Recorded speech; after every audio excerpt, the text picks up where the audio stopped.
ترجمان crime control department سی C D Punjab نے مظفر گڑھ میں اشتہاریوں کے خلاف آپریشن میں سی سی ڈی کے 4 اہلکار شدید زخمی ہوئے۔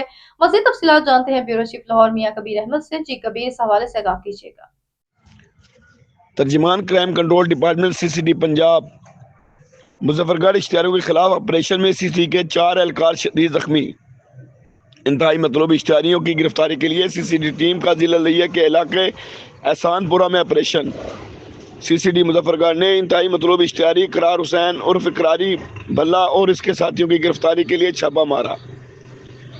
اقرار حسین عرف اقراری ضلع مظفر گڑھ کا ٹاپ 1 انتہائی مطلوب اشتہاری ہے۔ انتہائی مطلوب اشتہاریوں سے سی سی ڈی ٹیم کا مقابلہ کئی گھنٹے جاری رہا۔ اشتہاریوں سے مقابلے میں سی سی ڈی کا انسپکٹر محمد نواز اور 3 کانسٹیبل شدید زخمی ہو گئے۔ اشتہاری اقرار حسین اور اس کے ساتھی شدید فائرنگ کرتے ہوئے موقع سے فرار ہو گئے۔ سی سی ڈی کے زخمی اہلکاروں کو کوٹ عبدو اسپتال اور بعد ازاں نشتر اسپتال ملتان ریفر کر دیا گیا۔ خون کا عطیہ دینے کے لیے شہری بڑی تعداد میں اسپتال پہنچ گئے۔ سی سی ڈی کا پنجاب بھر میں جرائم پیشہ افراد کے خلاف کریک ڈاؤن جاری رہے گا۔